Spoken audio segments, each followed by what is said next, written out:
बोलिए वृंदावन बिहारी लाल की जय। सियावर रामचंद्र की जय। उमापति महादेव की जय। पवन सुत हनुमान की जय। भागवत महापुराण की जय। सनातन विश्व धर्म की जय। बोलो भाई साहब संतान की जय। उपस्थित आदरणीय श्रोतागण, इस साल के श्री कृष्ण अष्टमी के हम और आप मिल करके 5वें दिवस में प्रवेश कर चुके हैं और 5वें दिवस में आप सभी का हार्दिक हार्दिक स्वागत, अभिनंदन और हृदय से धन्यवाद।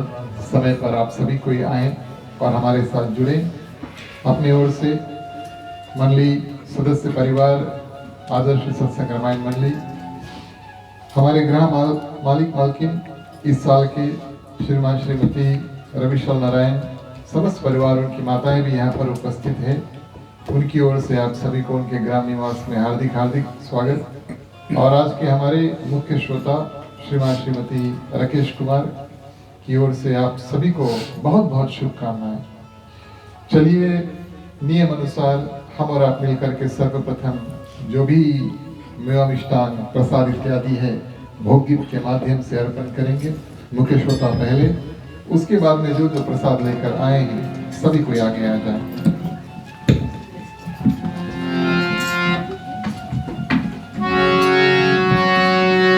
श्याम रसिया मोरे मन बसिया, रुचि रुचि भोग लगाओ रसिया। श्याम रसिया मोरे मन बसिया, रुचि रुचि भोग लगाओ रसिया।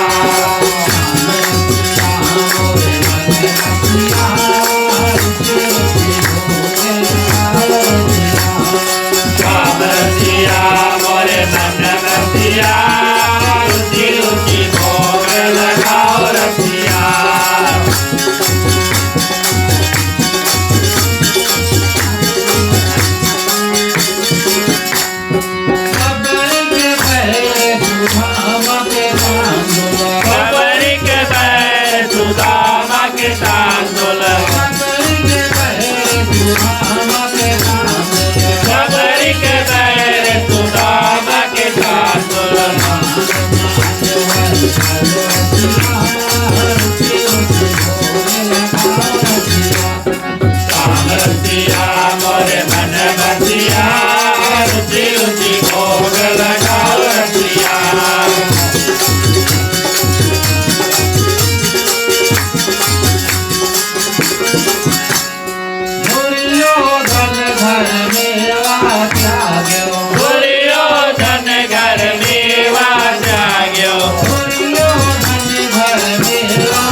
उपस्थित आदरणीय श्रोतागण,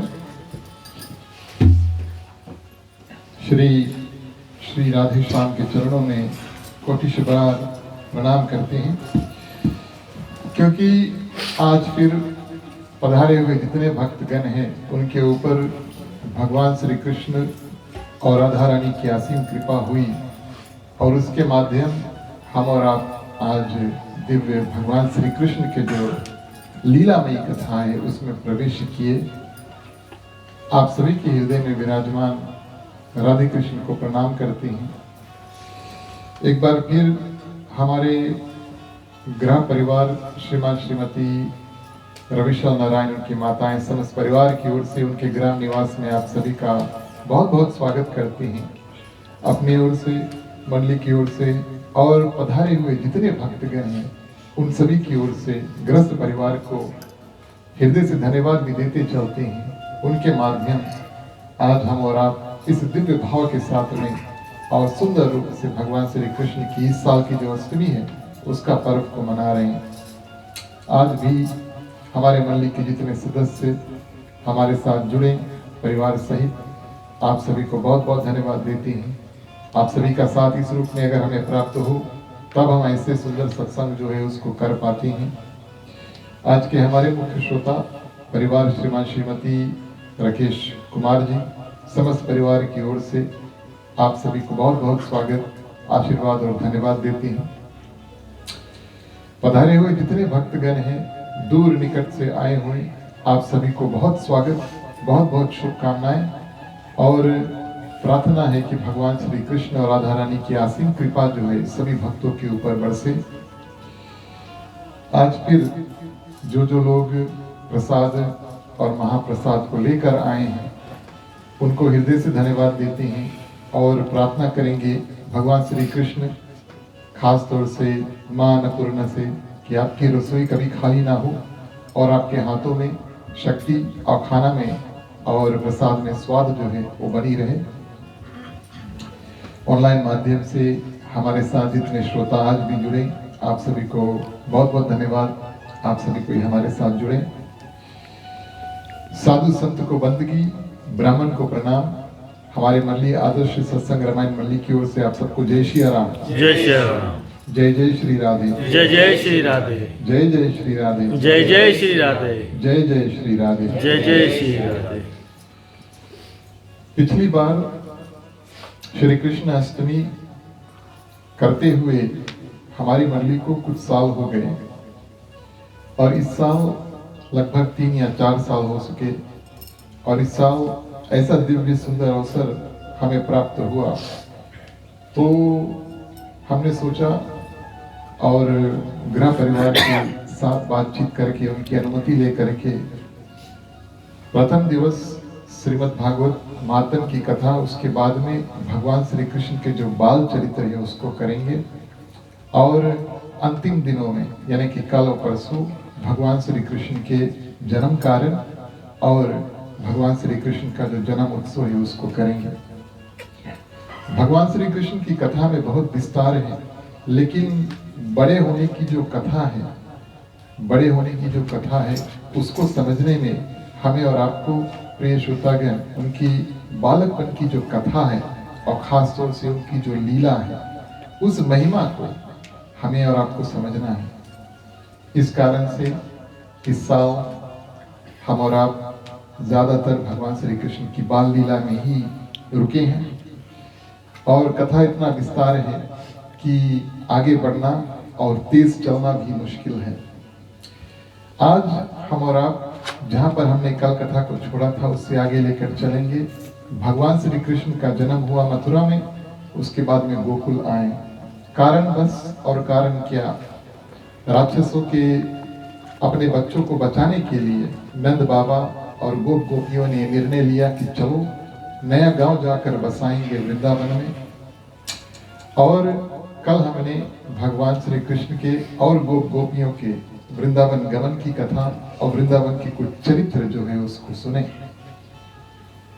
आज प्रिय श्रोतागण, यमुना नदी से जुड़ी श्रीमद् भागवत महापुराण में 2 प्रसिद्ध कथाएं हैं।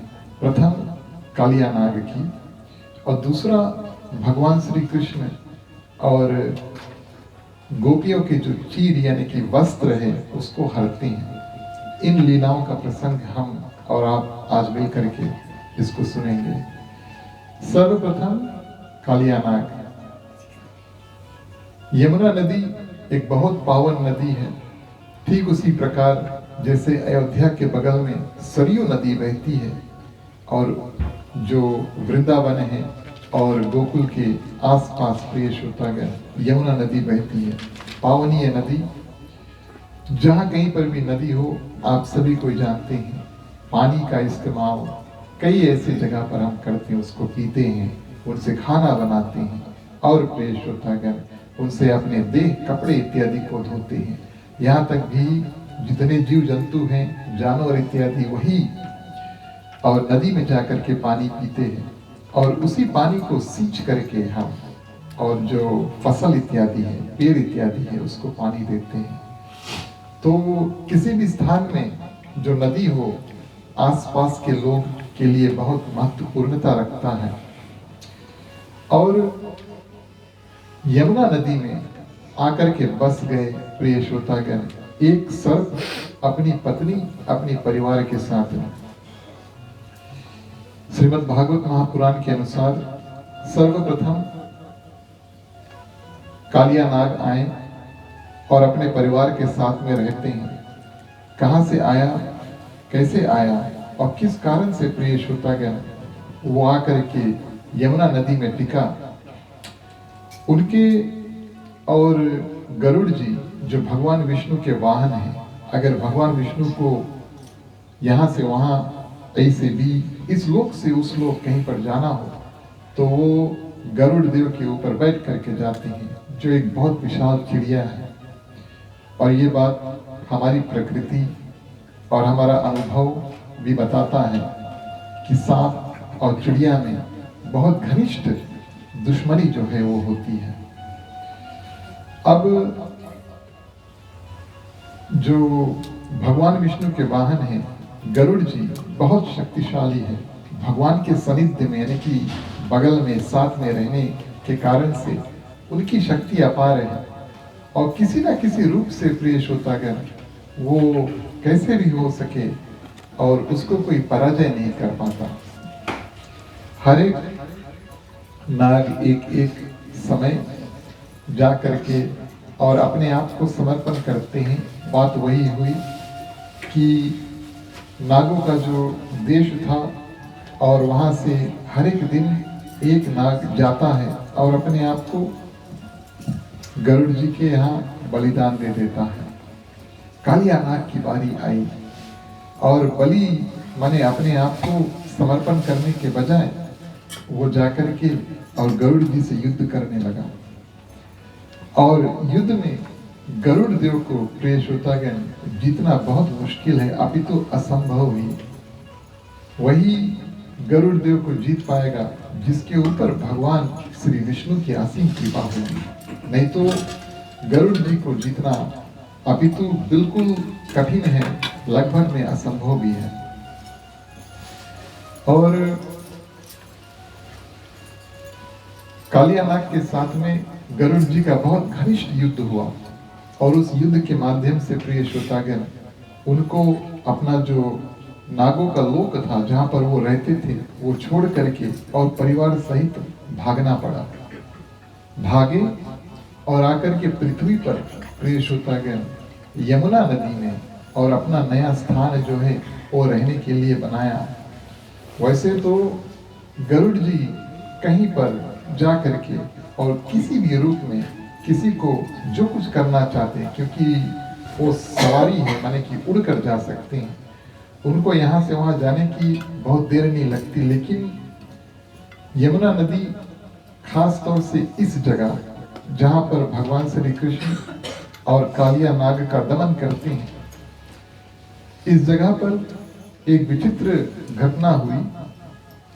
और सौभरी नाम के एक ऋषि थे, यमुना नदी के किनारे तपस्या कर रहे थे और यही गरुड़ देव प्रिय श्रोतागण जो पक्षी है वो आता है और पानी में खेलता है और अपने जो शिकार है, जो उसको खाना इत्यादि को करता है, और इसी यमुना तट के किनारे कर रहा था, जहाँ पर ये ऋषि शौबरी जो थे वो अपनी पूजा पाठ, अपना ध्यान और प्रिय श्रोतागण अपनी जो योग शक्ति है भगवान का ध्यान के माध्यम से कर रहे थे।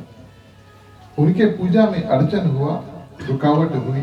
हर एक समय प्रिय श्रोतागण जब गरुड़ देव ऊपर से अचानक से कूद के आते हैं, कोई ना कोई जानवर को मार कर जाते हैं या तो सिर्फ पानी में ही कूदते हैं, तो ऋषि का जो ध्यान है वो भंग होता है।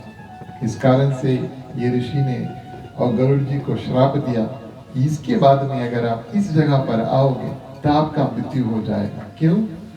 क्योंकि वो अपनी जो साधना है वो पूरा करना चाहते थे और भगवान का ध्यान इत्यादि कर रहे थे। और गरुड़ जी पक्षी होने के हेतु प्रिय श्रोतागण वो उनकी और भक्ति के रास्ते में और एक बाधा जो है बनता है। इस कारण से उनको ये श्राप मिला कि अगर वो यहाँ पर आए तो उनका मृत्यु हो सकता था। कालिया नाग को यह बात पता है प्रिय श्रोतागण। इस कारण से जब वो भागे युद्ध करके, जब गरुड़ जी को जीत ना पाए, तब आकर इसी जगह यमुना में रुकने लगा।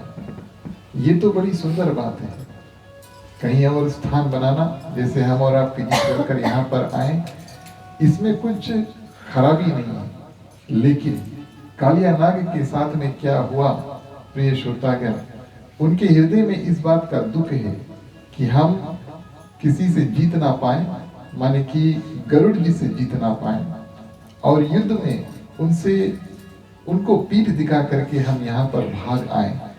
और प्रिय श्रोतागण क्रोध की जो ज्वाला है और क्रोध की जो अग्नि है कालिया नाग के दिल, दिमाग और हृदय में प्रवेश हो चुका। इस कारण से बार बार जब उनको क्रोध आए, जब उनको गुस्सा आए, तब वो अपने फन के माध्यम से काफी जहर जो है, विष जो है वो निकालते हैं। और ध्यान देना कि वो यमुना नदी के अंदर है, माने कि पानी के अंदर है। अब ये बात तो हम और आप भी जानते हैं कि नाग का जो विष होता है बहुत जहरीला होता है, बहुत जहरीला होता है। उनको कोई अगर माने पी ले या सर्प जो है वो काट ले तो बचना बहुत मुश्किल है। इस कारण से प्रिय श्रोतागण वो जो यमुना नदी का स्थान था जहाँ पर कालिया नाग रहते थे, वहां पर अब कोई जाते नहीं, ना कोई पक्षी जाकर पानी पी पाता, ना पशु जाकर वहां पर पानी पी पाते, ना कोई मनुष्य, गोप गोपियां इत्यादि प्रिय श्रोतागण जाकर के और कपड़े धोना, वहां से पानी पीना इत्यादि इत्यादि जो नदी में हो सके करना, कुछ नहीं कर पाते। भगवान श्री कृष्ण जब वृंदावन आए यमुना नदी से, और प्रिय श्रोतागण उनके आसपास वो खेलने लगे और उन्होंने देखा कि बालक, गोप गोपियां, जानवर, यहाँ तक चिड़िया भी प्रिय श्रोतागण उस जगह को और जाते नहीं, और सब कोई उस जगह से दूर रहते जहाँ कालिया नाग रहता था। ये बात भगवान श्री कृष्ण को अच्छी नहीं लगी। एक तो कालिया नाग यमुना के नदी में यानी कि पानी में प्रिय श्रोतागण विष जो है वो फैला रहा है, और दूसरा उसके कारण से, और जहाँ भगवान श्री कृष्ण है, माने भगवान श्री कृष्ण के भक्त उनके साथ में हैं, जो करना चाहते हैं वो कर नहीं पाते। इस माध्यम से प्रिय श्रोतागण भगवान श्री कृष्ण ने निर्णय किया कि अब समय आ गया है, काफी दिन से कालिया नाग यहाँ पर हैं, उनको मेरी दर्शन की आवश्यकता है और उनको मेरी निवेदन की आवश्यकता है कि अब वो यहाँ से जाएं, क्योंकि जहाँ पर भगवान रहते हैं प्रिय श्रोतागण और भगवान के भक्त रहते हैं, वहाँ पर विष की आवश्यकता है नहीं, अपितु विष अपने आप वहाँ से चल देता है। और अगर विष हो वहाँ पर तो भगवान का उत्तरदायित्व यानी कि रिस्पॉन्सिबिलिटी बन जाता है कि सर्प और विष को वहाँ से निकाले। तो भगवान ने सोचा ये तो भक्तों की सुरक्षा की बात हुई, स्थान की सुरक्षा की बात हुई, और मुझे ही अब यहाँ पर कुछ करना होगा। आया उस दिन कथा अनुसार जो बलराम भैया उनका जन्मदिन था। आज भगवान श्री कृष्ण अपने मित्रों को प्रोत्साहित करते हैं, बोले बलराम भैया का जन्मदिन है, चलो हम आज कुछ नया कार्य को करते हैं, कहीं नया चलते हैं और कुछ नया कार्य को करते हैं। तो सभी कोई कन्हैया की बात को मान करके और यमुना नदी के किनारे गए और वहां पर गेंद जो है उसको खेलने लगते हैं। बड़ा सुंदर दृश्य हुआ प्रिय श्रोतागण, क्योंकि वो जगह बिल्कुल खाली था, वहां पर ना कोई आता ना कोई जाता, लेकिन खेलने के लिए बड़ा उत्तम स्थान वो बना और बच्चे बड़े सुंदर रूप से वहां पर खेल रहे हैं। भगवान श्री कृष्ण की लीला में प्रिय श्रोतागण, और उन्होंने जो गेंद है उसको थोड़ा जोर से मारा और गेंद प्रिय श्रोतागण जाकर के यमुना नदी में गिरा और भगवान श्री कृष्ण की कृपा हुई कि वो गेंद जो माने उसमें हवा भरा था ताकि वो हवा में उड़ सके, यमुना नदी में जब गिरा तो तैरने के बदले डूब जाता है। क्योंकि भगवान श्री कृष्ण को कालिया नाग का जो लीला है उसको करना है। और इधर प्रिय श्रोतागण, उनके मित्र जो थे उनका नाम श्रीदामा था, उन्हीं का गेंद था। अब भगवान कारण खोजना चाहते हैं कि कैसे हम यमुना में कूदे, और कारण बनते हैं श्रीदामा जिनका गेंद था। उन्होंने हट कर ली भगवान की प्रेरणा, भगवान की कृपा से कि मेरा जो गेंद है मुझे ला कर दो, मैं कुछ नहीं जानता। जैसे छोटे छोटे बच्चे जो है वो हट कर लेते हैं, जिद कर लेते हैं। एक बार भगवान श्री कृष्ण ने कहा भी चलो सब कोई वापस घर चले और मैं आपको अपने घर से एक नया गेंद जो है उसको दे दूंगा। श्रीदामा भगवान श्री कृष्ण की प्रेरणा से मानते नहीं और ज्यादा जिद करने लगते हैं और कन्हैया कहते हैं चलो ठीक है मैं ही कुछ करता हूँ। और क्या करते हैं प्रिय श्रोतागण, वहां पर एक ही पेड़ था, कदम का पेड़ था, और उसके ऊपर चढ़ करके और प्रिय श्रोतागण कूद जाते हैं। कहाँ? सीधा यमुना नदी में। अब किसी को बताया नहीं कि क्या करना और क्या करने जा रहे थे। अगर बताते तो शायद बच्चे उनको रोक लेते, हाथ इत्यादि पकड़ लेते, पांव इत्यादि पकड़ लेते। लेकिन भगवान की ये लीला है कि वो कालिया नाग को अब यहाँ से हटाना चाहते हैं, इस कारण से पेड़ पर चढ़े और वहां से कूदे। मनुष्य लीला प्रिय श्रोतागण जब तक पृथ्वी पर है तब तक करते हैं। वैसे तो समुद्र नदी के जो तट से भी कूद सकते थे, लेकिन उतना ज्यादा दूर पानी में शायद प्रवेश न कर पाते। लीला माध्यम पेड़ के ऊपर चढ़े और वहां से छलांग लगा रहे। और इस रूप प्रिय श्रोतागण थोड़ा देर तैरा, उसके बाद में नीचे गया। ठीक उसी प्रकार जैसे हनुमान जी सागर में जब प्रवेश करते हैं तब उनको श्वास लेने में यानी कि सांस लेने में कोई कठिनाई नहीं है, उनके प्राणों की कोई आपत्ति नहीं है। जब वो पानी में जाते हैं, भगवान श्री कृष्ण सर्वशक्तिमान साक्षात भगवान विष्णु के अवतार पानी के अंदर जाते हैं और आराम से प्रिय श्रोतागण सांस लेते हैं। जैसे एक मछली पानी में रहती है और मरती नहीं है, उसी प्रकार भगवान श्री कृष्ण मनुष्य होते हुए भी पानी में जा करके और वो श्वास को ले रहे हैं और धीरे धीरे वो नीचे पहुंचते हैं। मैंने आपको बताया कि कालिया नाग जो थे वो अपने परिवार के सहित यहाँ पर आए थे और ये बड़ा विचित्र बात हुआ। देखिए दिन की बात है और दिन में कालिया नाग जो है वो सोते हैं और रात को जागते हैं।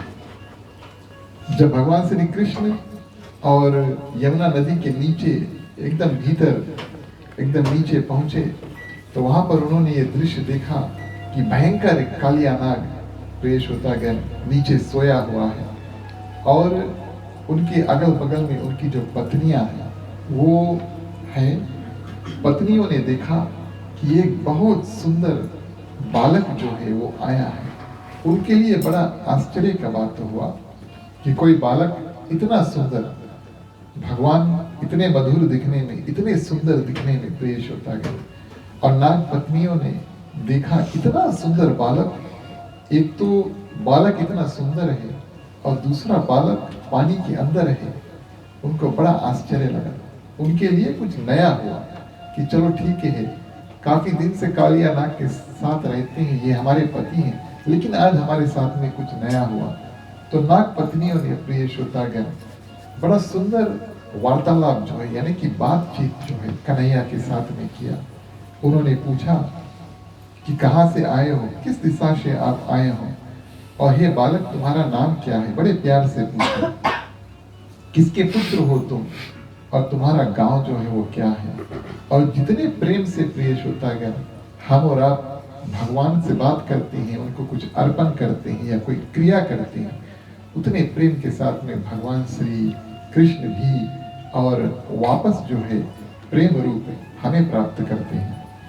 और इस रूप में भगवान बड़े सुंदर से कहते हैं कि हम पूरब से आए हैं और हमारा नाम कृष्ण है, हमारी माता का नाम यशोदा है और पिता का नाम नंद बाबा है, और गांव के बारे में पूछा है तो यहाँ पर उन्होंने कहा कि हम गोकुल से आए हैं।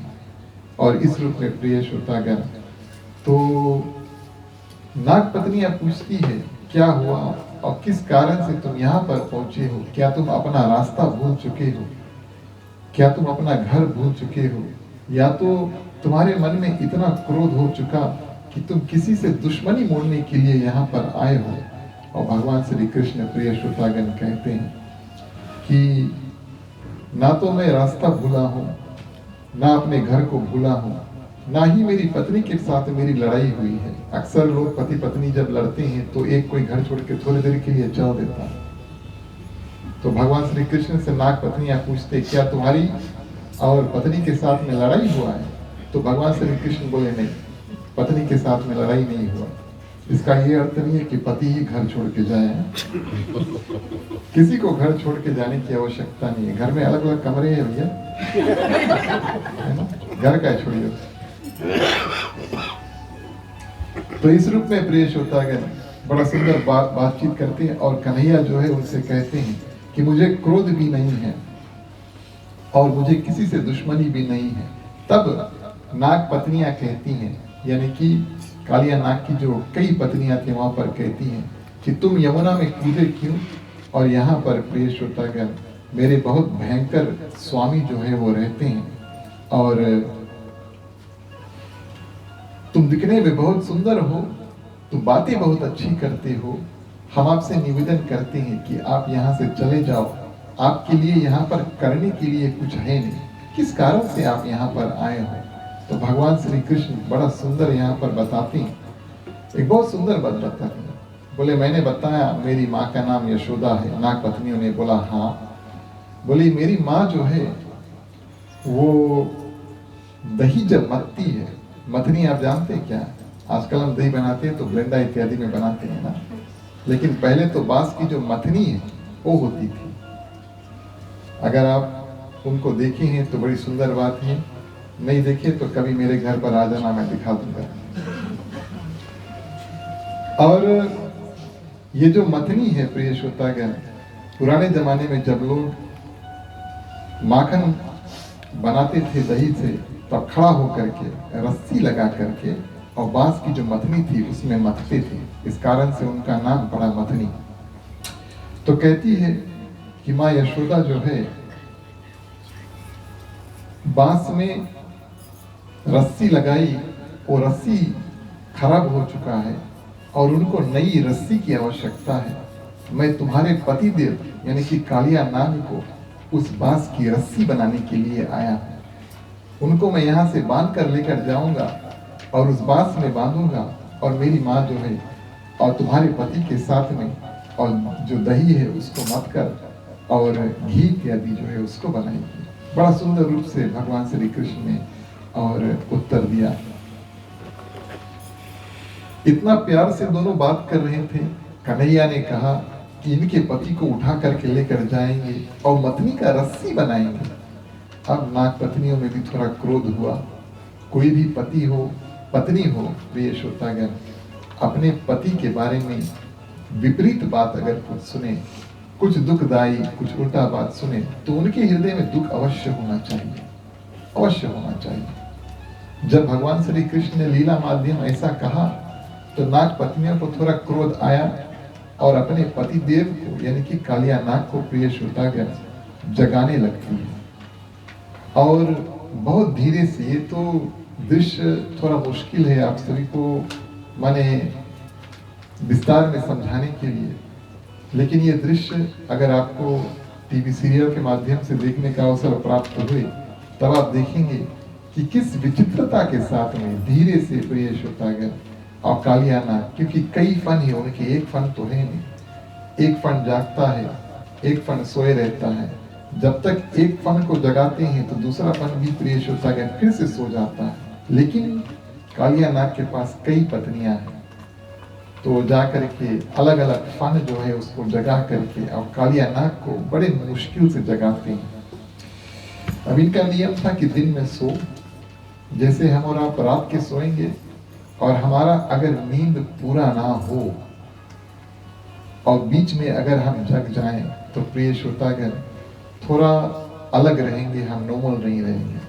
अगर नींद की पूर्ति नहीं हुई तब कभी कभी लोग पूछेंगे आज खटिया के उल्टा बगैर बोल करके तो नहीं उतरे हैं, माने आपका नींद नहीं पूरा हुआ, इस कारण से आपके रुख में कुछ गड़बड़ है, आप नॉर्मल नहीं है। तो कालिया नाग कच्चे नींद में जागने के कारण से बहुत क्रोधित हुआ और कन्हैया को देखता है प्रिय श्रोतागण, और उनको माने डसने के लिए, बातचीत तो हुआ नहीं, और डसने के लिए संत महात्मा इस जगह की कथा को अलग अलग रूप से बताते हैं। कुछ संतों का मत है कि कन्हैया सबसे पहले और जो कालिया नाग है उनसे बात करते हैं, निवेदन करते हैं कि अब हम यहाँ से चल दो। कुछ संत ऐसा भी मानते हैं जैसे उठा इतने क्रोधित हुए कालिया नाग कि सीधे भगवान श्री कृष्ण को और काटने के लिए और उनमें जहर भरने के लिए यानी उनको मारने के लिए दौड़ते हैं। और इस रूप में प्रिय श्रोतागण भगवान श्री कृष्ण क्या करते हैं और एक छलांग जो है वो ऊपर मारते हैं। ध्यान से सुनना, ये जो यमुना नदी यहाँ पर है और यमुना नदी की नीचे वाली मट्टी जो है यहाँ पर है, बीच में पानी है, तो बीच सबसे नीचे जो है कालिया नाग है, भगवान श्री कृष्ण है। भगवान यहाँ से कूदते हैं, पानी के ऊपर जाते हैं और जो ग्वाल बाल थे बड़े व्याकुल हो रहे थे कि कन्हैया कहाँ है, हाहाकार मच गया, कन्हैया कहाँ है, डूब तो नहीं गया। और जब कन्हैया प्रिय श्रोतागण एक बार ऊपर कूदते हैं तब इनको ये बात पता लग जाता है चलो अभी तो सुरक्षित है। फिर जितनी तेजी से प्रिय श्रोतागण भगवान श्री कृष्ण ऊपर कूदे हवा में और उतनी तेजी से वापस फिर पानी में गए और कालिया नाग के जो फन है उसके ऊपर जाकर के खड़े हो जाते हैं। और जब फन पर खड़े हो जाते हैं प्रिय श्रोतागण तो वहां पर भगवान श्री कृष्ण अपने पांव तले कालिया नाग के जो फन है उसको कुचलने लगते हैं, मारने लगते हैं। बालक भगवान श्री कृष्ण विशाल प्रिय श्रोतागण कालिया नाग बहुत विशाल थे, बहुत बड़े रूप, बहुत बड़ा आकार था उनका, लेकिन भगवान प्रिय श्रोतागण अपना जो वजन है और खास तौर से पांव का वजन है इतना बड़ा कर लेते हैं कि प्रिय श्रोतागण कालिया नाग जो है फन जो है उसको दुखने लगता है और इतना दुखने लगता है कि अब कालिया नाग पूरी तरह से जाग भी चुका है और भगवान श्री कृष्ण के और साथ में पानी से ऊपर जो है वो निकलता है। अभी तक जो ग्वाल बाल बच्चे थे भगवान श्री कृष्ण की राह प्रतीक्षा कर रहे थे, एक बार देखा, इसके बाद में प्रिय श्रोतागण उन्होंने देखा कि भगवान श्री कृष्ण और जब पानी में से निकले तो उसको एक बहुत बड़ा सर्प यानी कि कालिया नाग उठा करके लेकर आया। माने कालिया नाग के फन यमुना नदी के ऊपर से निकले और उस फन के ऊपर भगवान श्री कृष्ण है। अभी तक भय जो था वो चल चुका था क्योंकि एक बार कन्हैया को देख लिया, लेकिन अब जो दृश्य उन्होंने देखा बालकों ने कि एक नाग के ऊपर कन्हैया स्थिर है, तब प्रिय श्रोतागण उनके हृदय में बहुत भय हुआ और अब वो दौड़ करके वापस अपने माता पिता को बताते हैं कि क्या क्या हुआ। और थोड़ी देर बाद प्रिय श्रोतागण गोप गोपियां जो हैं और माने जो गांव के वासी है वो यहाँ पर पहुंचते हैं। लेकिन यहाँ भगवान श्री कृष्ण पांव के प्रिय श्रोतागण तले और कालिया नाग के फन के ऊपर नाचने लगते हैं और बड़ा सुंदर नाच नाचते हैं। सुखदेव मुनि कहते हैं, अन्य ऋषि मुनि जब इस कथा का विवरण करते हैं तो कहते हैं इतना सुंदर प्रिय श्रोतागण भगवान श्री कृष्ण ने नाचा, बंसी बजा करके नाचा कि देवता लोग भी प्रिय श्रोतागण स्वर्ग में से पुष्प बरसा करके जय जयकार करते हैं। बोलिए वृंदावन बिहारी लाल की जय।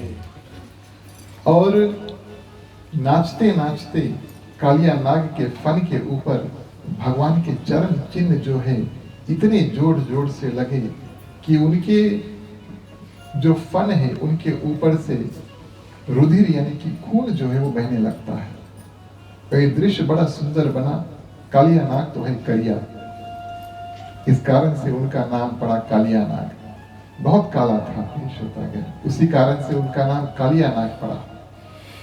और जब खून निकलता है, आप सभी जानते हैं कि खून तो लाल है, किसी भी जानवर का भी, हमारे मनुष्य का, आप सभी का, भले हमारे तन का रंग कितना सांवरा हो या धीमा हो या बिल्कुल सफेद हो, लेकिन सभी का जो खून है लाल ही होता है।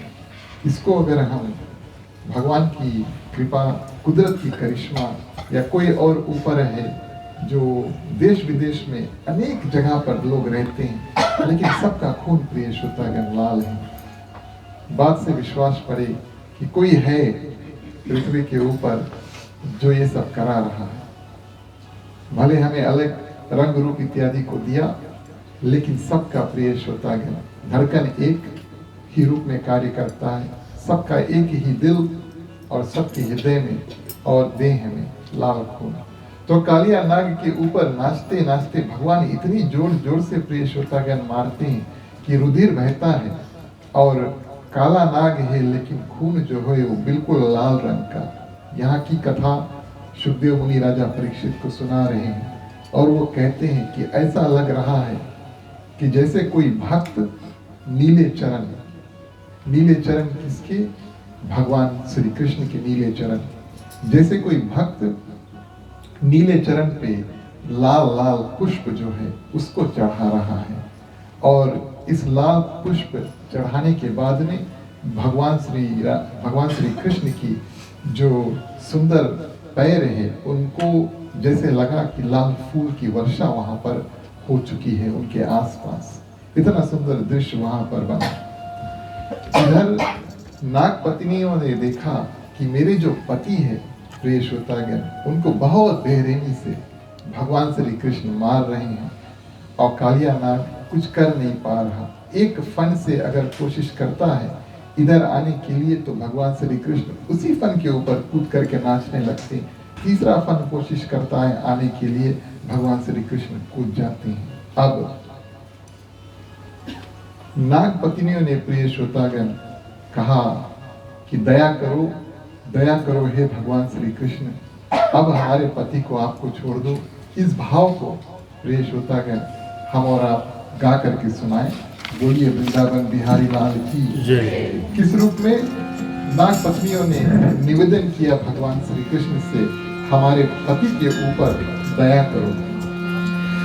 कृष्ण कन्हैया दया करो, कृष्ण कन्हैया दया करो, कृष्ण कन्हैया दया करो, कृष्ण कन्हैया दया करो, कृष्ण कन्हैया दया करो, कृष्ण कन्हैया दया करो, कृष्ण कन्हैया दया करो, कृष्ण कन्हैया दया करो।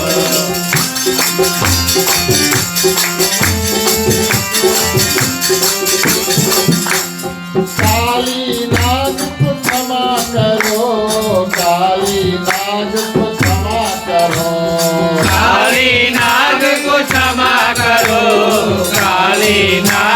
क्षमा करो कालीनाथ को क्षमा करो, कालीनाथ को क्षमा करो, काली नाग को क्षमा करो, काली नाग को क्षमा करो, कालीनाथ को क्षमा करो,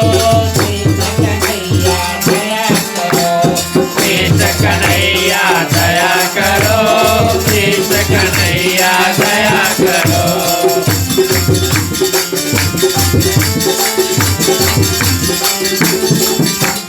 तेरे चरण कब आने पड़े, तेरे चरण कब आने पड़े, तेरे चरण सब आने पड़े, तेरे चरण सब आने पड़े, तेरे चरण कब आने पड़े, तेरे चरण कब आने पड़े, तेरे चरण सब आने पड़े, तेरे चरण सब आने पड़े, तेरे चरण कब आने पड़े, कृष्ण कन्हैया दया करो, कृष्ण कन्हैया दया करो, कृष्ण कन्हैया दया करो, कृष्ण कन्हैया दया करो। बोलिए वृंदावन बिहारी लाल की जय। और इस रूप में प्रिय श्रोतागण, प्रथम नाग पत्नियां जो है वो बड़े सुंदर रूप से स्तुति करके और प्रार्थना करती है। अब उनकी प्रार्थना की भाव ये है, एक तो भगवान से प्रार्थना कर रहे हैं, लेकिन वो अपने जो पति है, उनकी जो प्राण है, उनकी सुरक्षा को चाहती है। और ये हर एक पत्नी का कर्तव्य बनता है कि अपने जो पति देव है, उनके प्राणों की रक्षा की प्रार्थना जो है उसको करे। इस रूप में नाग पत्नियां जब स्तुति प्रिय श्रोतागण करती है, भगवान श्री कृष्ण इस बात की प्रतीक्षा कर रहे हैं कि कब स्वयं कालिया नाग जो है वो और नतमस्तक होकर के क्षमा मांगे। और कालिया नाग प्रिय श्रोतागण सहन नहीं कर पाया और भगवान श्री कृष्ण के शरणागत और अपने हाथ तो है नहीं, फनों को जोड़ता है। कई फन है उनके, फनों को जोड़ करके और प्रिय श्रोतागण बड़ी सुंदर रूप से भगवान श्री कृष्ण की स्तुति और क्षमा याचना करते हैं और भगवान से कहते हैं प्रिय श्रोतागण कि हम तो जाति से ही दुष्ट और खल रूपी है, कितना भी हम दूध पी लें, कितना भी हम अच्छे अच्छे वस्तु खा लें, कितना भी हम अच्छे अच्छे पानी इत्यादि इत्यादि पी लें, लेकिन फिर भी हमारे तन से विष ही निकलेगा, हमारे मुख से अमृत नहीं निकलने वाला। आपने ही हमें बनाया है और आपने हमें इस रूप में बनाया है कि क्रोध भी आए और हमारे मुख से क्रोध भी निकले। बात तो कालिया नाग ने बहुत सही कही और इस बात को भगवान श्री कृष्ण ने स्वीकार भी किया।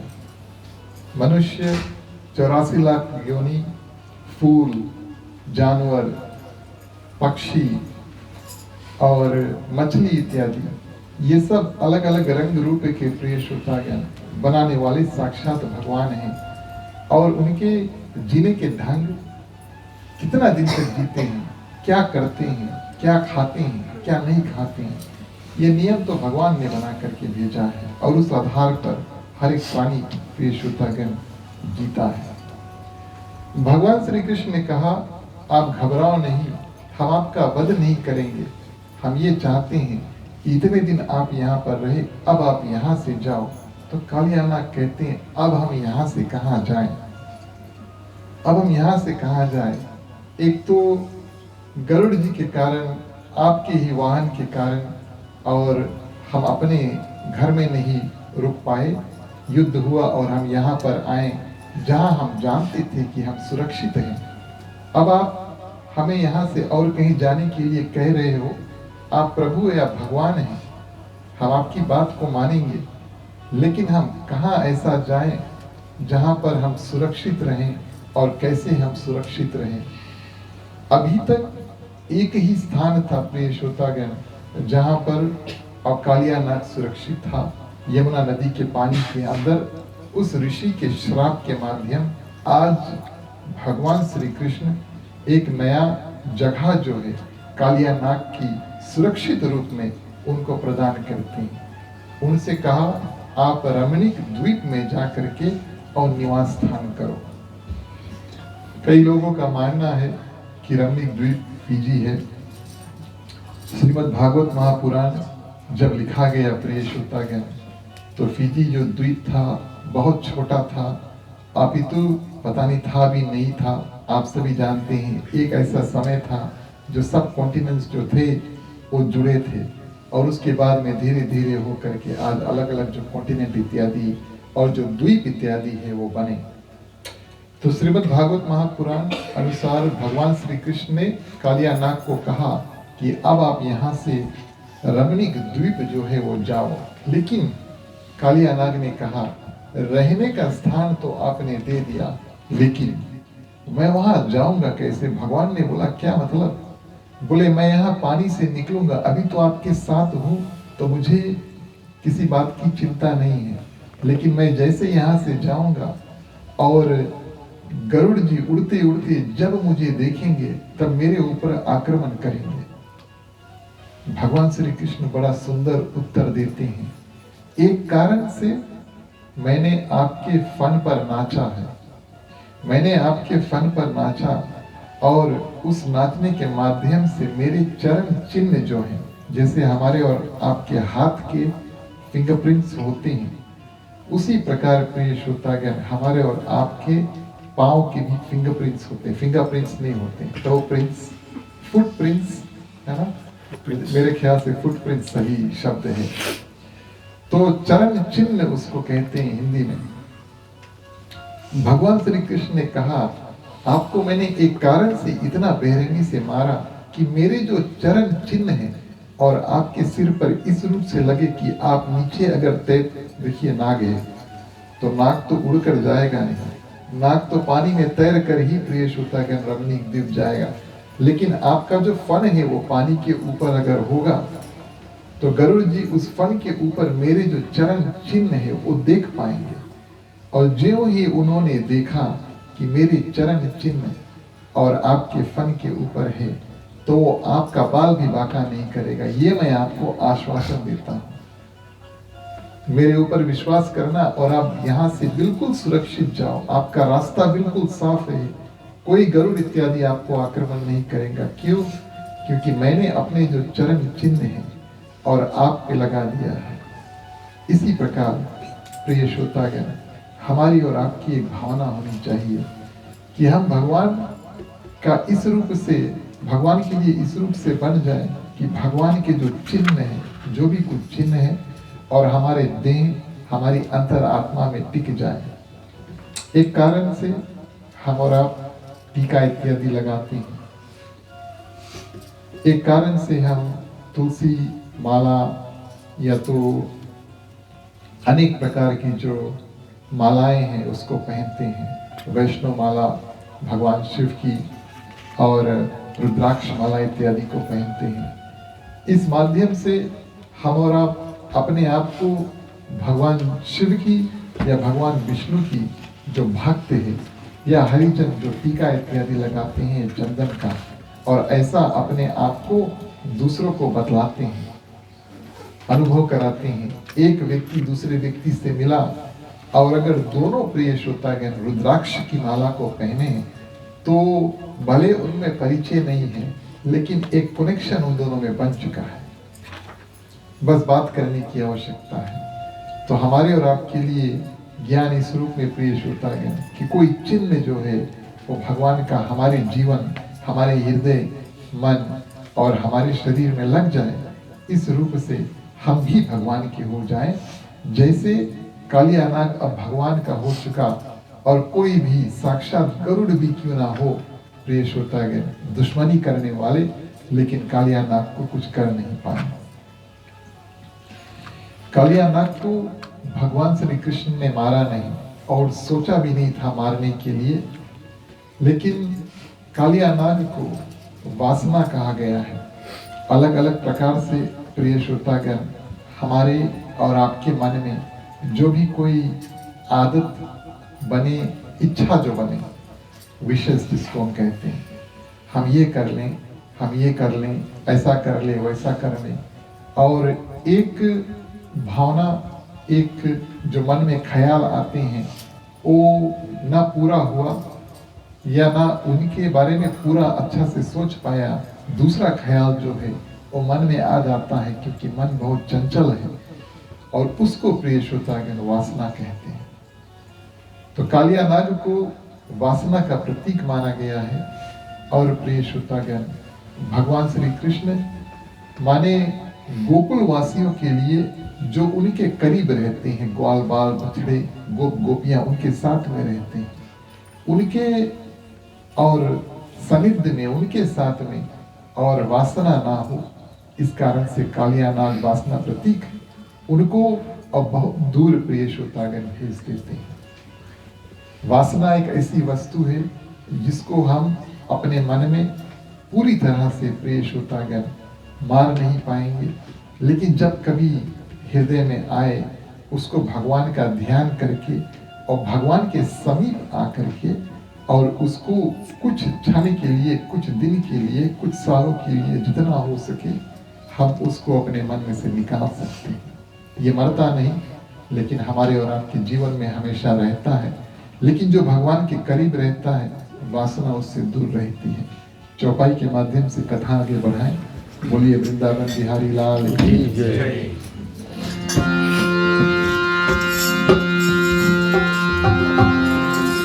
नैया मोरे पार लगाना कृष्ण हो कृष्ण, नैया मोरी पार लगाना कृष्ण हो कृष्ण, नैया मोरे पार लगाना कृष्ण हो कृष्ण, नैया मोरी पार लगाना कृष्ण हो कृष्ण।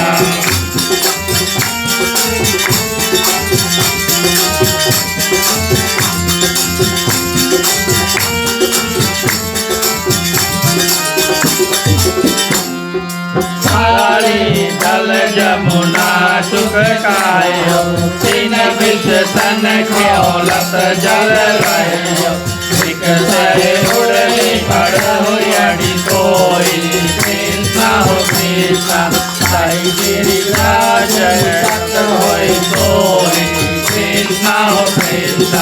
नैया मोरी पार लगाना कृष्ण हो कृष्ण, नैया मोरी पार लगाना कृष्ण हो कृष्ण।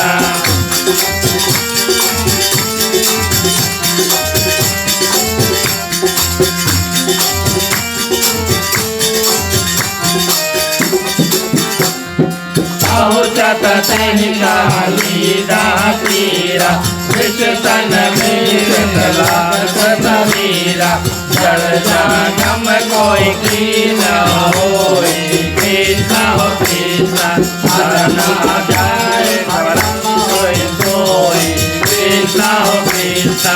नैया मोरी पार लगाना कृष्ण हो कृष्ण, नैया मोरी पार लगाना कृष्ण हो कृष्ण।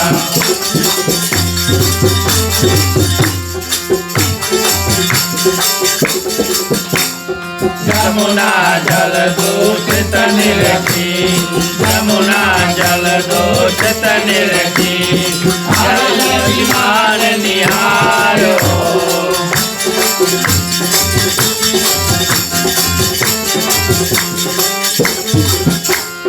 भारत हित सगल कहा, भारत हित सगल कहा, दीन होए अवतार रहे प्रिय कृष्ण चंद्र की जय।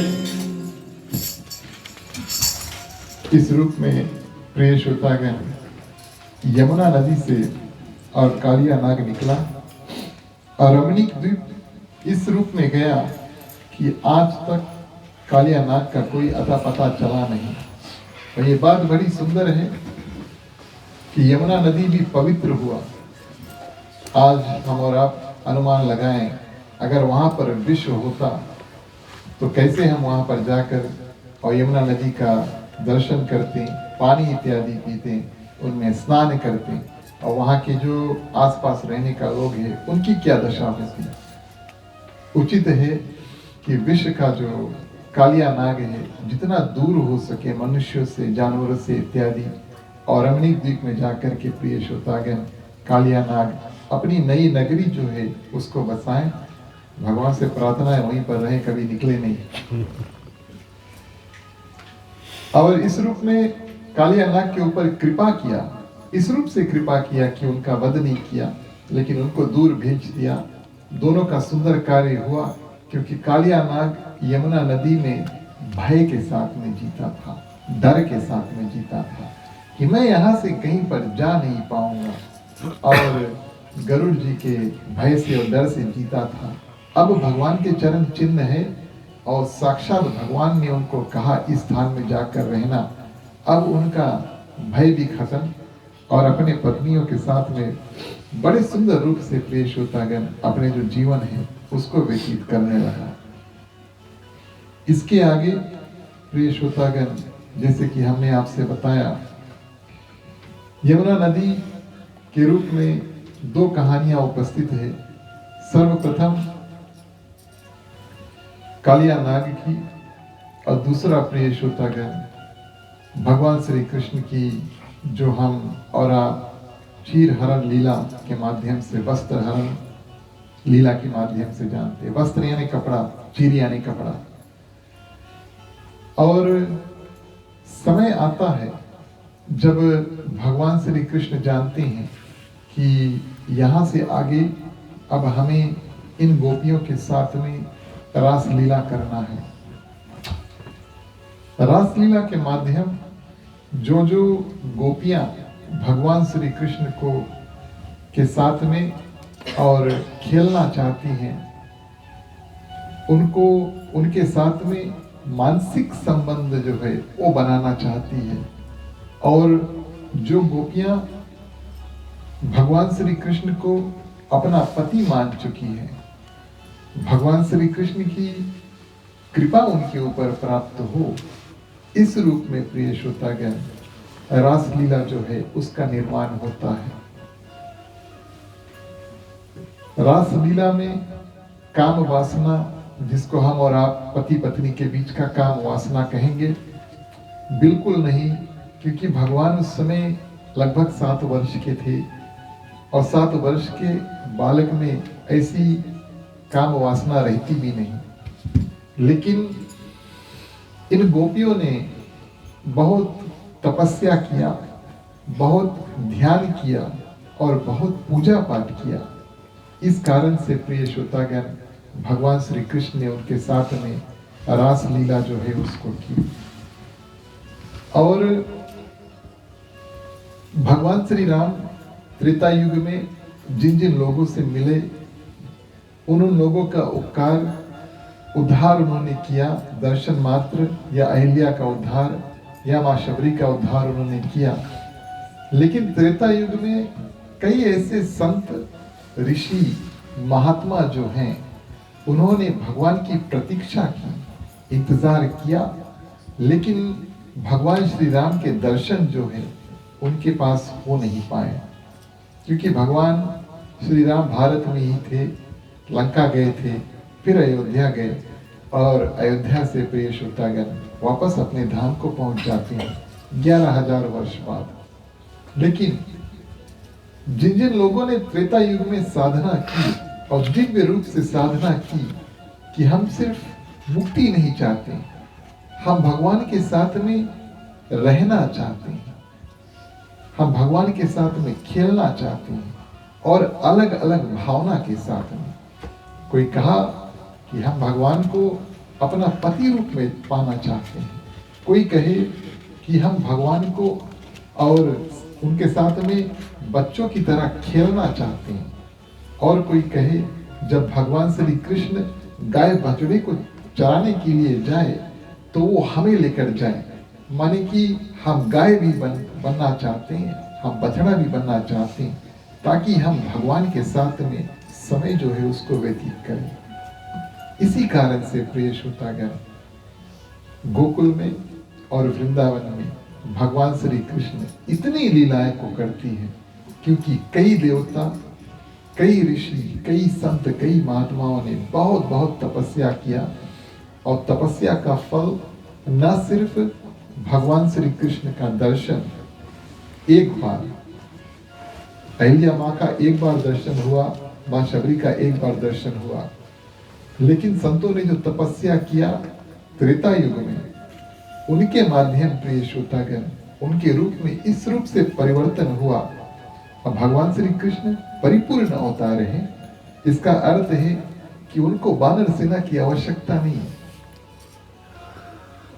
त्रेता युग में तो देवताओं ने वानर और भालू की जो सेना है और उसके रूप में परिवर्तन लिया था पृथ्वी पर, लेकिन भगवान श्री कृष्ण को कोई सेना की आवश्यकता नहीं है।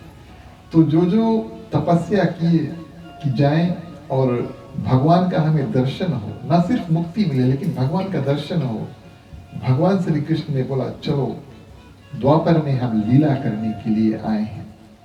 और लीला प्रिय श्रोतागण एक बार दर्शन से संपूर्ण नहीं होता, लीला कई दिन भगवान के साथ में रह करके होता है।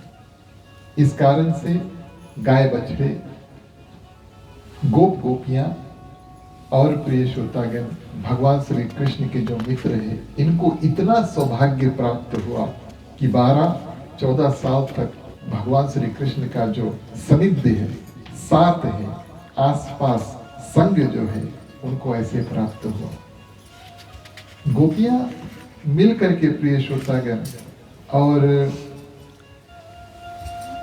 पूजा करती हैं कि कब भगवान श्री कृष्ण हमें पति रूप में प्रिय श्रोतागण मिले। और देवी कात्यायनी का पूजन करती है। ये बात श्रीमद् भागवत महापुराण में आई, श्लोक के माध्यम से सुखदेव मुनि राजा परीक्षित को बताते हैं कि हे कात्यायनी, हे महामाया, हे महायोगिनी, हे आधीश्वरी, हे देवी, नंद गोप के पुत्र को हमारा पति बनाओ, हम आपका अर्चन एवं वंदन करते हैं। ऐसे मंत्रों के साथ में प्रिय श्रोतागण गोपियां क्या करती हैं, हर रोज पूजा करती हैं कि भगवान श्री कृष्ण नंद बाबा के पुत्र हमें पति स्वरूप में मिले। माँ कात्यायनी जो देवी स्वरूप है और माँ गौरा की अवतार है, उनसे प्रार्थना करते हैं। आज भी प्रिय श्रोतागण कात्यायनी देवी का मंदिर भले गोकुल, वृंदावन, मथुरा में विशालता भगवान श्री कृष्ण की है, लेकिन कात्यायनी देवी का मंदिर है और वहां पर एक शक्तिपीठ है। माँ सती जब अपने प्राणों को छोड़ती है तब उनके शरीर के कई अंग जो है अलग अलग जगह पर पृथ्वी पर जाकर के पड़े। कहीं बाल पड़ा, कहीं सिर जाकर के पड़ा, कहीं एक हाथ, कहीं दूसरा हाथ, कहीं जान, इत्यादि इत्यादि। लगभग पृथ्वी पर 50 से ज्यादा शक्तिपीठ है, जहां जहां पर एक एक अंग गिरा वो जगह दिव्य बन जाता है। और वहां पर प्रिय श्रोतागण भक्त क्या करते हैं, मंदिर की स्थापना करते हैं। और कात्यायनी देवी का जो शक्तिपीठ है वो भी वृंदावन में स्थिर है। तो गोपियां क्या करती है और भगवान श्री कृष्ण को पति स्वरूप पाने के लिए प्रतीक्षा करती है और प्रार्थना भी करती है। और किस रूप से प्रिय श्रोतागण प्रार्थना करती है, जाकर के यमुना नदी में स्नान करती है। यमुना नदी में स्नान करने के बाद में ही प्रिय श्रोतागण पूजा पाठ इत्यादि करें। ठीक उसी प्रकार दैनिक जीवन में हम और आप अगर हो सके, सुविधा है, घर में पानी इत्यादि आवे है ना, सब कुछ ठीक है, तब आप नहाएं, तब उसके बाद में जाकर पूजा इत्यादि को करें। ये बहुत उचित बात है। सर्वप्रथम तन को साफ, उसके बाद में प्रिय श्रोतागण मन को साफ। ये एक विधान है, माने कि एक प्रोसेस है पूजन करने का। आप देखियो, आपके घर पर ब्राह्मण देवता आएंगे पूजा करने के लिए, तो वो बैठकर माने अभी अभी आए हैं और बैठकर सीधा हवन जो है वो नहीं करते। कभी ऐसा होगा नहीं कि सीधा आकर के हवन कर देंगे। एक विधान है, वो आकर के वेदी का निर्माण, स्थापना, कलश स्थापना, गणेश पूजा, देवी देवताओं का पूजा, प्रसाद इत्यादि को चढ़ा करके प्रिय श्रोतागण मुख्य पूजा जो है उसको करके तब हवन और उसके बाद में आरती करते हैं। ये नियम है, एक विधान है, ये एक प्रोसेस है जो हम लेफ्ट टू राइट फॉलो करते हैं। उसको पीछे से आगे नहीं आते, आगे से और जाते रहते हैं। और इस रूप में प्रिय श्रोतागण गोपियां क्या करती हैं, सुबह सुबह उठ करके नहाने के लिए जाती और कात्यायनी माँ का प्रार्थना जो है करती कि भगवान श्री कृष्ण जो है हमारे पति रूप में हमें मिले। जो गोपियां थी उनके पास प्रिय श्रोतागण अपनी अपनी जो पति है वो भी थी। और ये रास लीला की और इस क्षीरहरण लीला की विशेषता है। ये स्त्रियां जो है अपने घर पर पति है, लेकिन वो फिर भी भगवान श्री कृष्ण को अपना पति स्वरूप में मानती है। और इसका भाव प्रिय श्रोतागण उनके पतियों को बिल्कुल भी विचित्र नहीं लगा। क्यों? हर एक व्यक्ति जो वृंदावन में रहता है उसके ऊपर भगवान श्री कृष्ण की असीम कृपा है। और किस भाव से गोपियां प्रिय श्रोतागण भगवान श्री कृष्ण को अपना पति के रूप में पाना चाहती हैं, क्योंकि वो जानते हैं कि ये साक्षात पार ब्रह्म परमेश्वर है। घर पे भी पति है, लेकिन जगत पति प्रिय श्रोतागण कोई और है। इस बात का ज्ञान हमें और आपको होना चाहिए। हमसे ऊपर भी कोई है। और खास तौर से वृंदावन में प्रिय श्रोतागण जो गोपियां हैं पारिवारिक कार्य करते हैं, बच्चे भी है, पति भी है, लेकिन मन में ये अभिलाषा है कि भगवान श्री कृष्ण हमें पति रूप में मिले। क्यों? क्योंकि वो परम पति यानी कि जगत पति प्रिय श्रोतागण है। इस रूप में प्रार्थना करते हैं। लेकिन नियम अगर मालूम ना हो तो ये बात भी उचित है कि जो उसके बारे में जानते हैं नियम, उनसे कुछ बातचीत करके पूछ लिया जाए। श्रीमद् भागवत महापुराण के अनुसार जब गोपियां जाती हैं पूजन को करने के लिए, 30 दिन का वो नियम करती है, व्रत करती है। सुबह यमुना में जा करके और स्नान करती है और फिर आकर के माँ कात्यायनी मंदिर में और पूजन इत्यादि को करते हैं। इस विधान में उनकी एक भूल हो जाती है कि वो जब यमुना नदी में नहाती हैं तब वो बिना वस्त्र के नहाती हैं। अगर कपड़ा पहन के नदी में घुसती तब भगवान को उनके कपड़े हरने का अवसर ही नहीं प्राप्त होता। और प्रिय श्रोतागण भगवान श्री कृष्ण को ये बात पता चला कि एक हमें पति स्वरूप पाने के लिए वो पूजन कर रही हैं, और दूसरा किस रूप से वो पूजन कर रही है, किस विधान, किस प्रोसेस के साथ में पूजन कर रही है। तब उस विधान को बदलने के लिए, उसमें परिवर्तन यानी कि इंप्रूवमेंट लाने के लिए भगवान श्री कृष्ण ने क्षीरहरण जो लीला है उसको की। और इस माध्यम एक दिन सुबह उनका नियम चल रहा है। एक दिन सुबह जब गोपियां जाकर के नहाती हैं और अपने जो वस्त्र है और यमुना नदी के प्रिय श्रोतागण तट पर धर करके नग्न अवस्था में जाकर के स्नान करती हैं, उस दिन भगवान श्री कृष्ण वहां पर पहुंचे और उन्होंने क्या किया, जो कपड़े हैं उसको लेकर के एक पेड़ के ऊपर चढ़ जाते हैं। और पेड़ के ऊपर इस कारण प्रिय श्रोतागण ताकि वो गोपियों से बात भी कर सके जो पानी में है। वरुण देव जो पानी के देवता हैं, जल के देवता हैं प्रिय श्रोतागण, वो एक देवता है। तालाब, नदी, समुद्र जो है उसमें देवता का वास होता है और देवता के अधीन में ये सब जल इत्यादि होते हैं।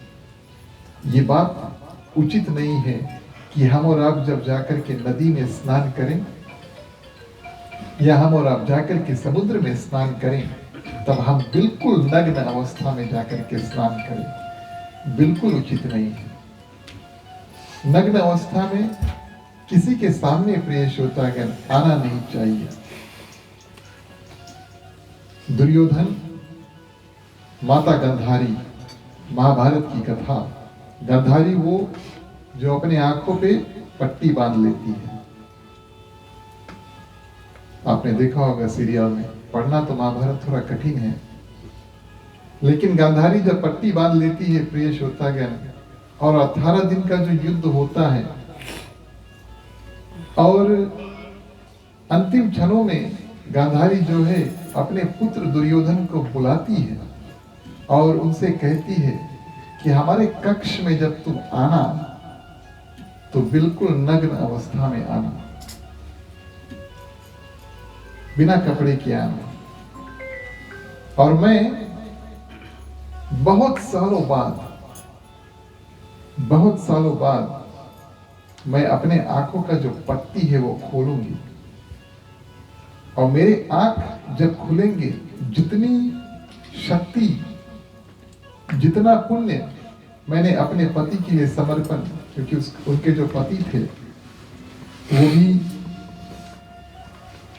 अंधे थे, आंख से दिखाई नहीं देते, और उनके लिए मैंने बहुत सिद्धि कमाई, बहुत शक्ति कमाई। तुम्हारे प्राणों की रक्षा और तुम्हारी तन की जो रक्षा करने के लिए मैं उस पट्टी को भी खोलने के लिए तैयार हूं, लेकिन तुम आना और नग्न अवस्था में आना, अकेले में मिलने के लिए आना और नग्न अवस्था में आना, और जब आना तब पुकारना, तब मैं अपनी पट्टी को खोलूंगा। इस रूप प्रिय श्रोतागण, दुर्योधन जैसे ही माता गांधारी के कक्ष में, शिविर में, टेंट में घुसने जा रहे थे, मिल जाते हैं कौन? भगवान श्री कृष्ण। और बोले नंगे क्यों जा रहे हो आप? बातचीत हुआ और दुर्योधन को मर्यादा जो है उसके बारे में बताया कि आप बड़े हो चुके हैं, नंगे आपको कहीं नहीं जाना चाहिए, खास तौर पर एक स्त्री या जो आपकी माता है उसके सामने। और दुर्योधन को बहलाया, और दुर्योधन ने क्या किया प्रिय श्रोतागण, अपने जांघों पर, जहां पर हम चड्डी या झंडिया जो है उसको पहन के, शॉर्ट्स पहनते हैं, वहां पर एक कपड़ा बांधकर तब माता के सामने गया और माता से कहा, माता मैं आ गया। गांधारी ने पट्टी को खोला और जितनी शक्ति थी प्रिय श्रोतागण, जितनी सिद्धि उन्होंने कमाया, वो सब दुर्योधन के देह में जाकर के लगा, लेकिन जांघ का जो जगह था वो बच गया, क्योंकि वो कपड़ा से ढका था। इसी कारण भीम ने प्रिय श्रोतागण जब प्रहार किया और दुर्योधन का वध किया, तो कोई और जगह पर और उनका जो वज्र है काम नहीं किया, लेकिन अंत समय में जान जो छुपा करके आए थे, वही जगह पर माता गांधारी की जो शक्ति है प्रवेश न कर पाए, और इस रूप में भगवान श्री कृष्ण की कृपा से दुर्योधन का जो अंत है वो होता है। नहीं तो गांधारी में इतनी शक्ति थी कि वो दुर्योधन को पूरी सिद्धि प्रदान करके उनको जीवित रख सकती थी। कहने का भाव प्रिय श्रोतागण, ये नियम है कि कहीं जल स्थल में नहाए तो नग्न अवस्था में नहीं, कुछ कपड़े पहन कर नहाओ। और इस रूप में प्रिय श्रोतागण, जब गोपियां निकलना चाहती हैं और सुबह सुबह जाती है नहाने के लिए, जब निकलना चाहती है तब प्रिय श्रोतागण भगवान श्री कृष्ण को देखते हैं, जो कपड़ों की गठरी जो है, जैसे हम और आप गठरी बनाते हैं, हर एक कपड़ा को एक गठरी में बांध करके जैसे गेंद बनता है, उसको लेकर के पेड़ के ऊपर देखिए कन्हैया बैठा है, मुस्कुरा रहे हैं, और उनसे निवेदन करते हैं कि कपड़े को दे दो। नहीं, कन्हैया कहाँ कपड़े को देने वाला, ये तो लीला कर रहे हैं। आपको ऐसे ही निकल करके नग्न अवस्था में लेकर के और हमारे पास आना होगा और हम आपके कपड़े को देंगे। जब कन्हैया ने ऐसा कहा, गोपियों ने कहा कोई बात नहीं, हम पानी में ही रुकेंगे, कोई ना कोई और अभी आएगा और आपसे कपड़े छीन कर हमें दे देगा, भगवान श्री कृष्ण ने कहा कि यहाँ पर तो कोई आने वाला नहीं, गोपियों ने जब थोड़ी देर और यमुना की ठंडी पानी में रुका, तब फिर से भगवान श्री कृष्ण से निवेदन करते हैं कि चलो आप हमारे जो कपड़े हैं उसको वापस कर दो। चलिए इस भाव को हम आपको गाकर सुनाते हैं और उसके बाद में इस कथा का अंत करेंगे। बोलिए वृंदावन बिहारी लाल की। कृष्ण कन्हैया दया करो, कृष्ण कन्हैया दया करो, कृष्ण कन्हैया दया करो, कृष्ण कन्हैया दया करो।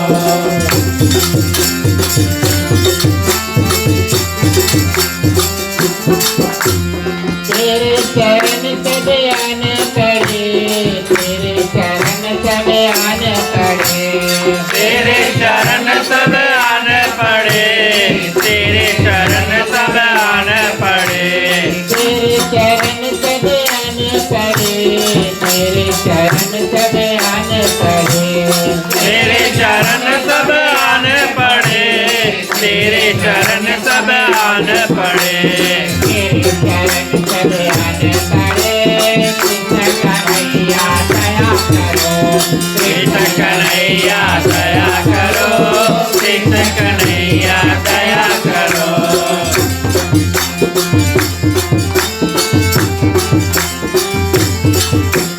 वस्त्र हमारे दिन परो, वस्त्र हमारे दिन परो, वक्त हमारे दिन पड़ो, वक्त हमारे दिन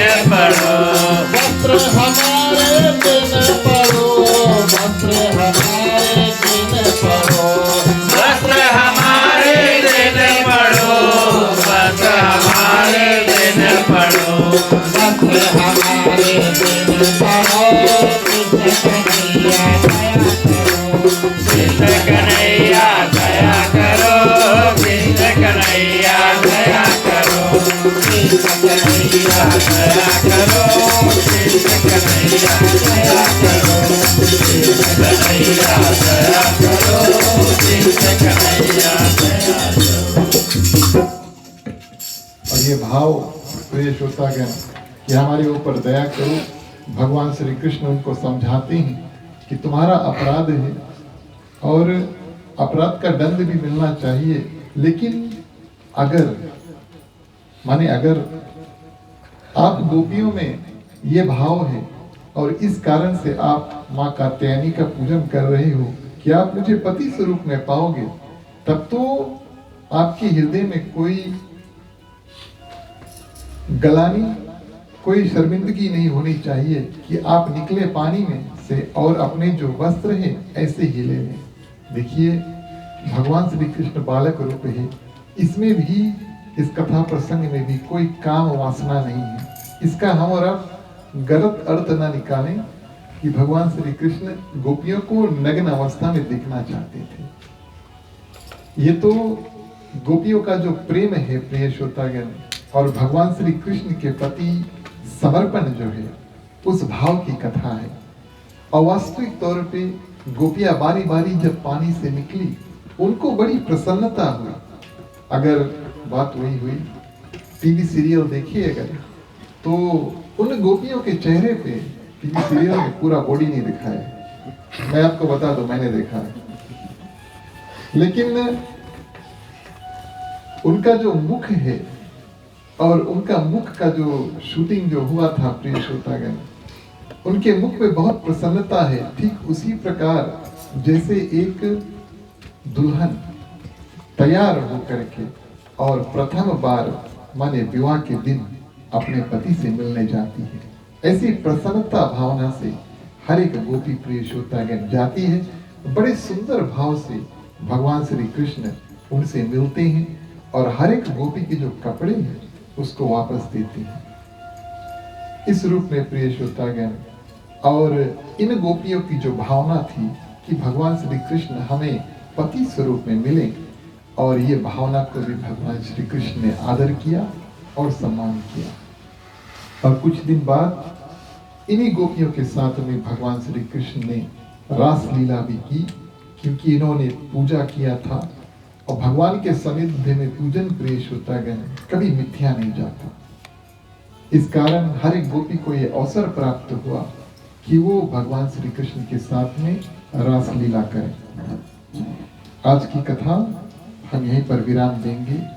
2 दिन शेष हमारे पास बचे हैं। कल भगवान श्री कृष्ण गोवर्धन पर्वत की पावन कथा हम और आप करेंगे और उसके बाद में भगवान श्री कृष्ण के जो जन्म कारण है उसमें प्रवेश करेंगे। और परसों शनिवार को भगवान श्री कृष्ण का जन्म और उनका जन्म उत्सव जो है उसको मनाएंगे। आप सभी ने कथा को बड़े ध्यान से सुना। आप सभी को हृदय से धन्यवाद देते हैं। अब सभी कोई खड़ा हो सकते हैं। बारी बारी सभी कोई मुख्य श्रोता के बाद में आकर के आरती कर सकते हैं। बोलिए वृंदावन बिहारी लाल की।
ओम जय श्री कृष्ण हरे प्रभु जय श्री कृष्ण हरे भगतन के दुख सारे भगतन के दुख सारे अपने दूर करे। ओम जय श्री कृष्ण हरे ओम जय श्री कृष्ण हरे प्रभु जय श्री कृष्ण हरे भगतन के दुख सारे भगतन के दुख सारे पल में दूर करे। ओम जय श्री कृष्ण हरे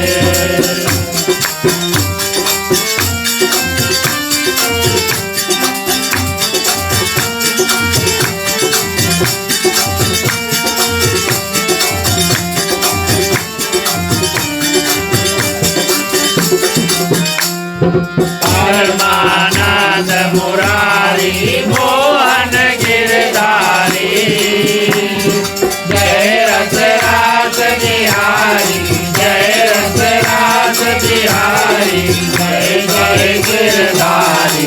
ओम जय श्री कृष्ण हरे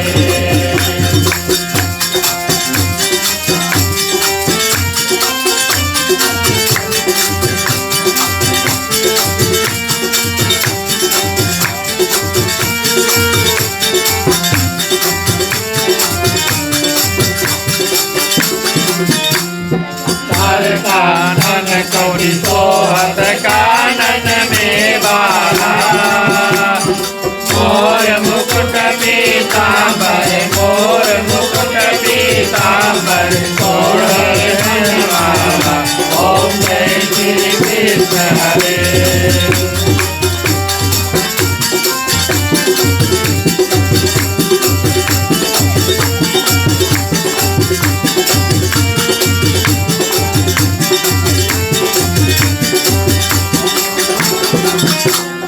दीन सुदामा तारे दरिद्र दुख तारे जग के पान चुराए जग के पान चुराए भव सागर तारे। ओम जय श्री कृष्ण हरे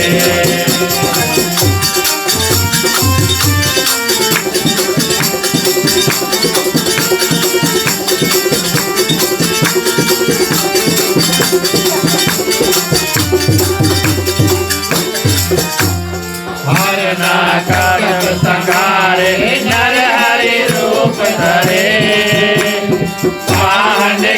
प्रभु प्रगटे वाहन के प्रभु प्रगटे सब में बीज भरे ओम जय श्री कृष्ण हरे।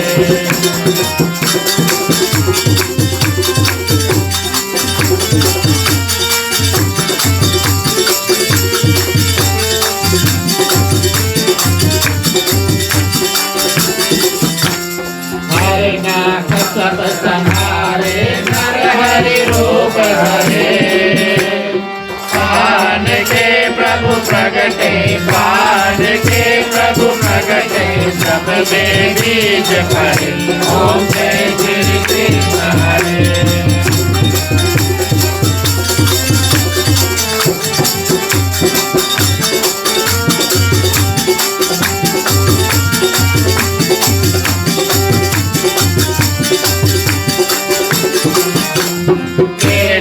कांत विधारे नल कुबेर तारे दामोदर कवि सुंदर दामोदर कवि सुंदर भगतन के प्यारे ओम जय श्री कृष्ण हरे।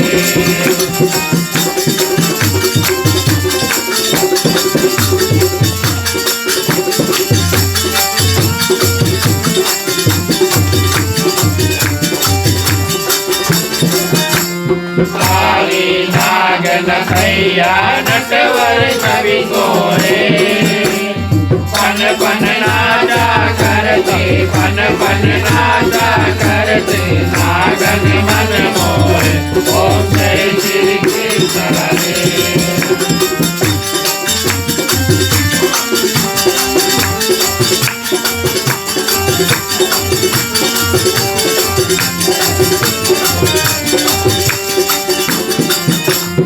राज उग्रसेन भाई माता चौक हरे ध्रुपद प्रापत रागी ध्रुपद प्रापत रागी करुणा लाज हरे ओम जय श्री कृष्ण हरे ओम जय श्री कृष्ण हरे जय श्री कृष्ण हरे। भगतन के दुख सारे भगतन के दुख सारे घर में दूर कर ओम जय श्री कृष्ण हरे ओम जय श्री कृष्ण हरे ओम जय श्री कृष्ण हरे।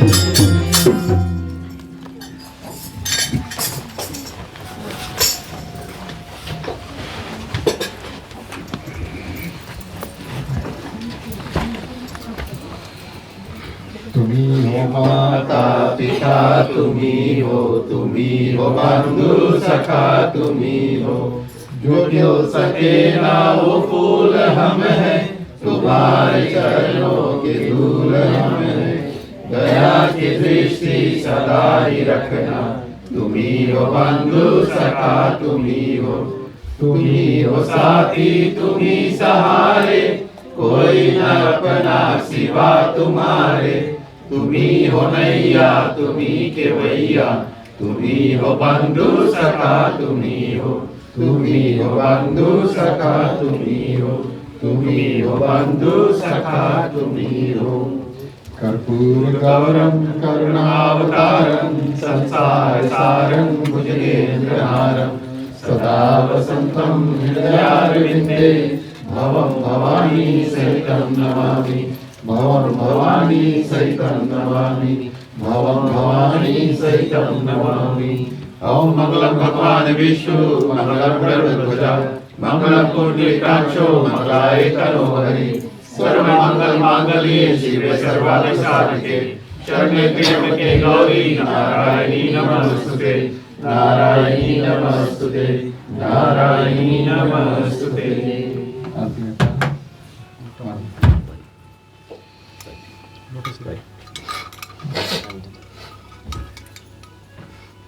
विराजनं समर्पयामि।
धन्यवाद प्रिय श्रोतागण।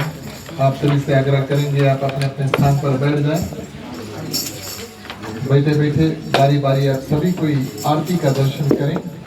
आज की कथा पूजा अर्चन भगवान की सेवा में किसी प्रकार की भूल से या त्रुटि हुई हो, चलिए सभी को मिलकर के क्षमा प्रार्थना करते हैं और उसके बाद में अंतिम प्रार्थना जो है वो करें। बोलिए वृंदावन बिहारी लाल की जय।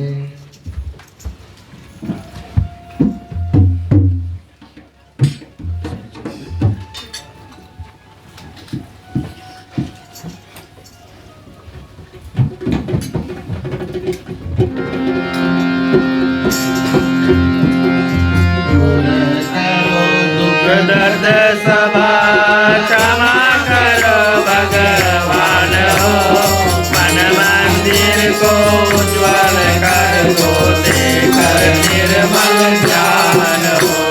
जिस घर में हो आरती चरण कमल चित लायो, हरि वासा करे तो अनंत जलायो।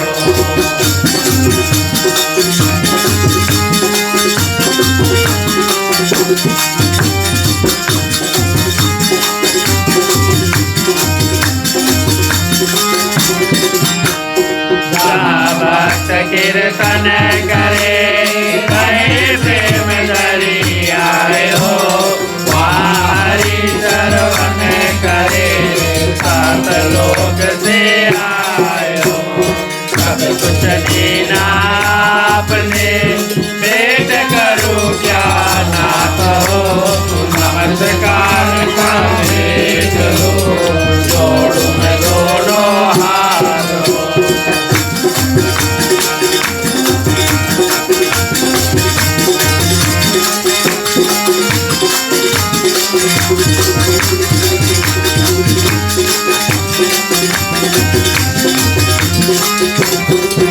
यदि जोड़ो में दोनों हाथ राधे प्रिय कृष्ण चंद्र की जय, सियावर रामचंद्र की जय, उमापति महादेव की जय, पवन सुत हनुमान की जय, भागवत महापुराण की जय, सनातन धर्म की जय। जय बोलो भाई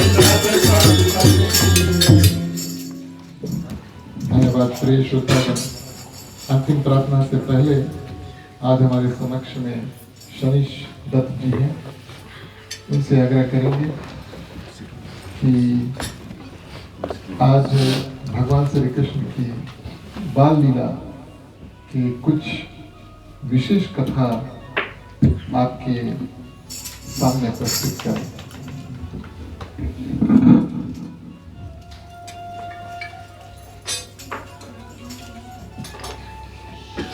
सबको राधे राधे। राधे राधे। बाल कृष्ण की मोहक लीला वृंदावन में। जब हम भगवान कृष्ण की बाल लीला की बात करते हैं तो हमारे मन में सीधे वृंदावन में बन जाता है। यह वो समय था जब भगवान एक छोटा और प्रेममयी बालक के रूप में धरती पर प्रकट हुए थे। वृंदावन में बाल कृष्ण ने बहुत लीला की जो सबके मन मोह लिया। बाल कृष्ण में एक बहुत खास कथा है सेतु निर्माण की। वृंदावन में एक जगह पर राधे और उनके सखी ने बाल कृष्ण को चिढ़ कर कहा कि अगर वो सचमुच भगवान रामा है तो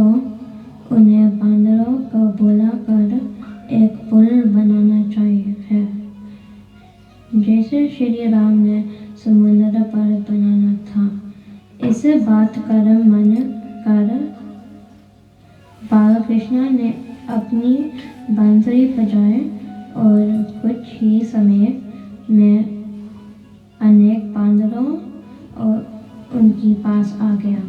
कृष्णा ने उनसे कहा कि यमुना के पे एक पुल बनाना है ताकि सब उस पर से जा सके। वो बांदरों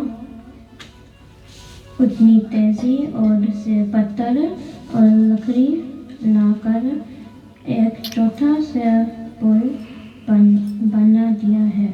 यह लीला दिखती है कि कैसे भगवान अपनी इच्छा से सब कुछ कर सकते हैं और उनके लिए कुछ भी बड़ा है।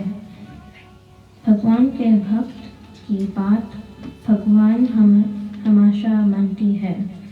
बाल कृष्ण की यह सारी लीला सिर्फ कहानी नहीं है, यह हम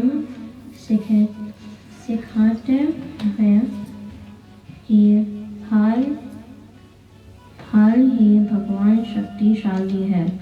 वह अपने भक्तों के लिए इतनी साज हो सकती है। हर लीला में उनकी प्रेम, उनकी रक्षा, उनकी करुणा देखती है, जो अब भी लाखों लोगों के हृदय को शांति देती है। सबको राधे राधे। राधे राधे।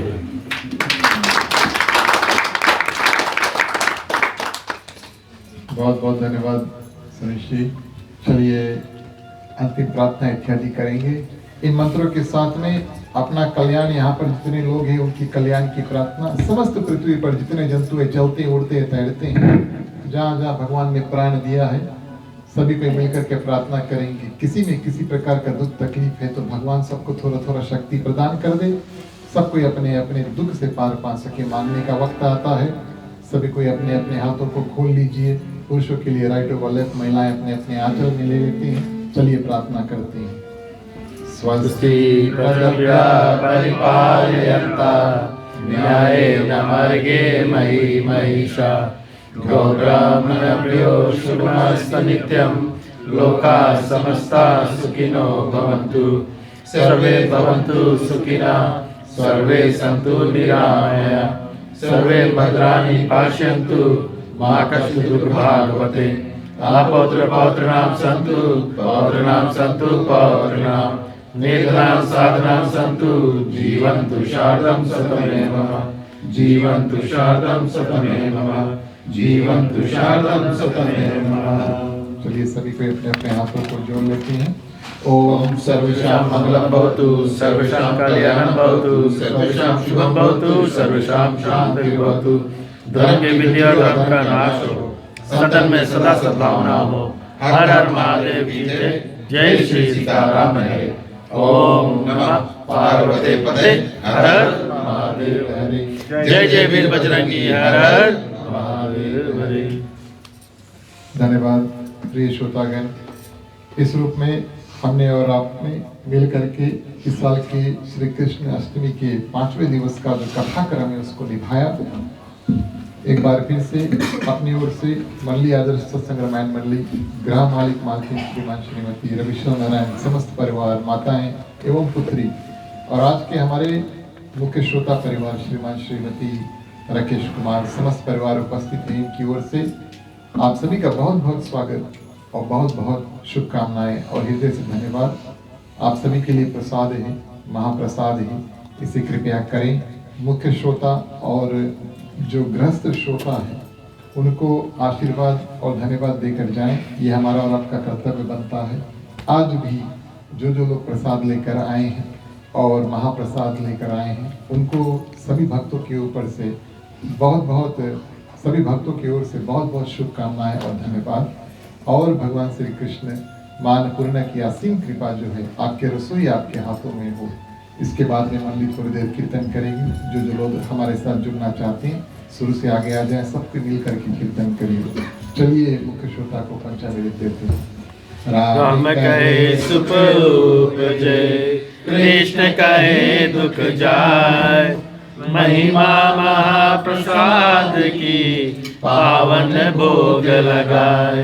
तन मन धन है तेरा स्वामी सब कुछ है तेरा। तेरा तुझको अर्पण तेरा तुझको अर्पण क्या लागे मेरा। ओम जय जगदीश हरे ओम जय जगदीश हरे ओम जय जगदीश हरे। ओम शांति शांति शांति।